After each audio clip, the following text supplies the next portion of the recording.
배우자의 특별수익은 유류분 반환 청구에서 매우 중요한 영향을 끼칠 수가 있습니다.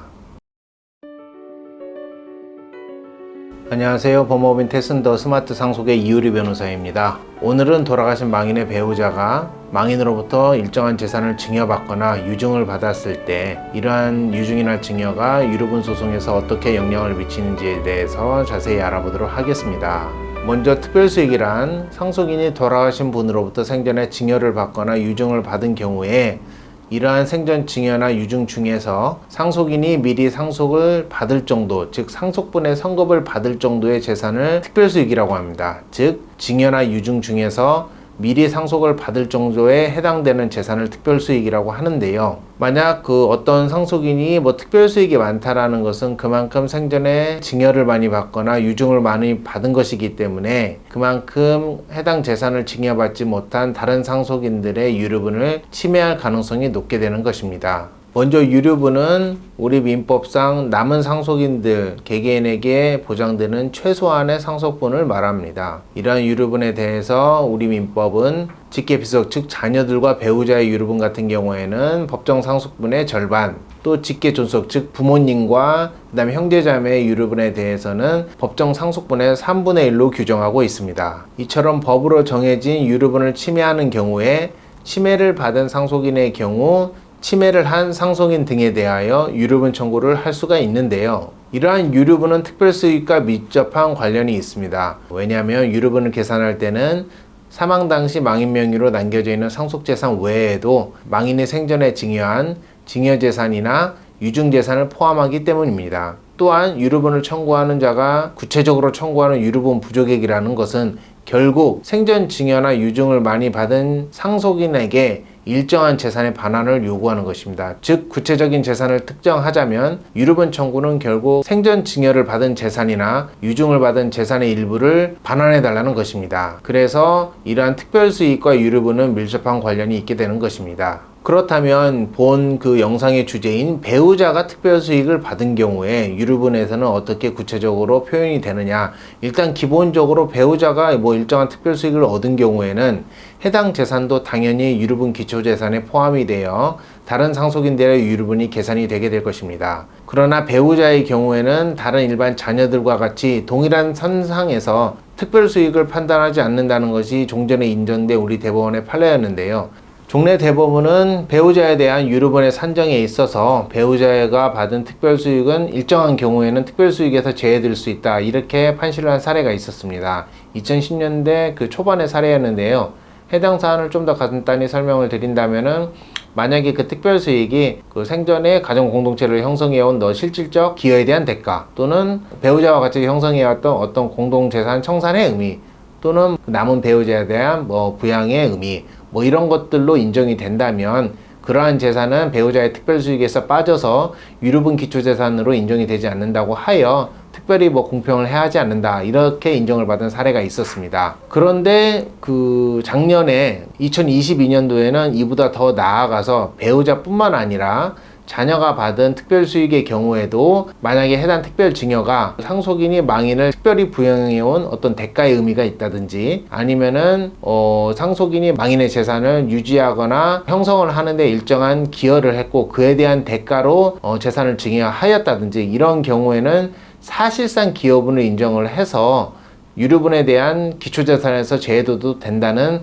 그러한 판결을 내린 사례가 있습니다. 이는 종전에 우리 대법원은 유류분에서는 기여분의 항변을 인정하지 않는다는 확고한 입장에 약간의 변화를 준 것인데요.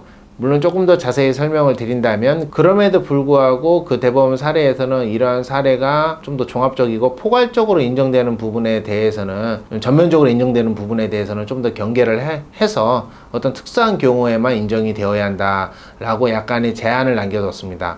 종합적으로 다시 말씀을 드린다면 그만큼 배우자가 만약에 특별수익을 받은 경우에는 종전에는 어떤 공동재산에 대한 청산의 의미, 또는 남은 여성에 대한 부양의 의미, 이런 경우에만 유류분 기초재산에서 빠졌는데, 이제는 사실상 기여분의 대가로서 만약에 특별수익을 준 것이라면 사실상의 기여분을 인정할 수도 있다는 최소한의 어떤 이론적 근거가 드디어 인정이 되게 된 것입니다. 자, 그렇다면은 어떤 것 등을 과연 그 망인이나 이런 기여의 대가로 그 배우자에게 특별 수익을 준 것인가, 즉 증여를 해준 것인가, 이걸 이제 판단을 해야 하는 부분이 있지 않습니까?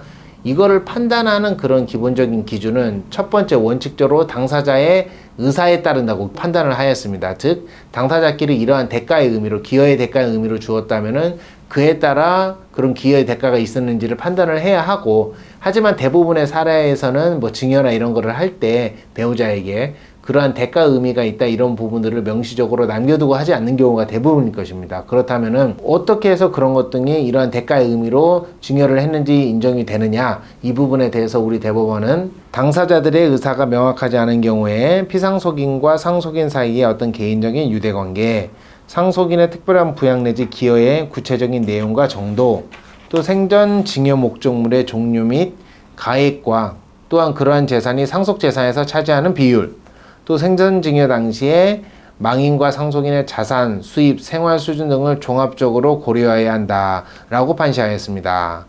다시 말씀드렸듯이 우리 대법원은 종전에 유류분 판결에서는 기여분의 항변을 인정하지 않았었는데요. 본 판례로 인해 유류분에서도 기여분을 인정할 수 있는 최소한의 이론적 근거가 마련이 되었고, 또 그러한 기여분을 고려를 해서 상속인간 상속분을 할 때 실질적 공평을 어느 정도 반영을 해야 한다라는 적극적인 의지의 표현으로 해석이 됩니다. 상속 관련, 특히 배우자가 증여받은 부분들에 대해서 상담도 많이 하고 또 재판을 진행하다 보면 사실 양측의 입장이 첨예하게 대립이 됩니다. 이게 뭐가 옳다 그르다를 제가 말씀드릴 수 있는 건 아니지만은 이제 청구를 하는 입장에서 바라보는 관점, 또는 청구를 당하는 입장에서 바라보는 관점이 아무래도 첨예하게 달라질 수밖에 없는데요.